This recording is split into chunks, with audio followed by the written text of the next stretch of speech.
ভিডিঅ'টো মোক আচলতে নয়ন নীলিম ছাৰে মোক কৰিব দিছিলে।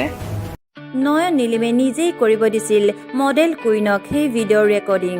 কোন সঁচা কোন মিছা আজি ষ্টুডিঅ'ৰ মজিয়াত কি ক'লে মডেল কুইনে জানো আহকচোন। আচলতে মোক মই যিহেতুকে মডেলিং কৰোঁ, মডেলিঙৰ এজন মোৰ মেণ্টৰ হিচাপে তেখেত মোৰ নিজৰ হয়, তথাপি মই এজন মেণ্টৰ হিচাপে তেখেত ৰূপক ছাৰ তেখেতে মোক কৈছিলে যে এনেকুৱা যে এটা প্ৰজেক্ট এটা আহিছে, তো এবাৰ লগ কৰি ল। তো মই লগ কৰিব গ'লোঁ।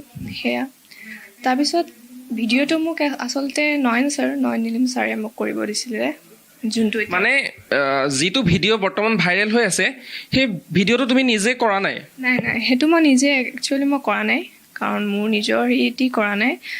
মোক নয়ন ছাৰে এটা স্ক্ৰিপ্ট দিছিলে, তেখেতৰ আৰু কিছুমান টীম আছিলে তেখেতৰ লগত। মোক এটা স্ক্ৰিপ্ট দিছিলে যে এনেকৈ কৰ। মই তেখেতৰ মতে, আৰু তেখেতক মই যিহেতুকে ৰেচপেক্ট কৰোঁ আৰু সেইমতে মই তেখেতৰ কাৰণে মই সেইখিনি কৰিলোঁ।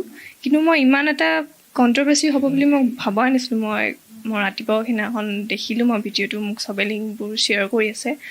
তাৰপিছত মোৰ মই ভবাও নাছিলোঁ, মই নাজানো ন এইটো মই মোৰ মডেলিঙৰ মোৰ কিছুমান আছে, মোৰ জানো মই সেইটো বিষয়ে, কিন্তু মোৰ ফিল্মৰ ইণ্ডাষ্ট্ৰিটোৰ বাহিৰে মই একোৱেই নাজানো। মই সেইটো স্ক্ৰিপ্টেড আছিলে, আৰু যিহেতুকে মই নিউ কামাৰ হয়, সেইটো আচলতে কৰিব নালাগিছিলে।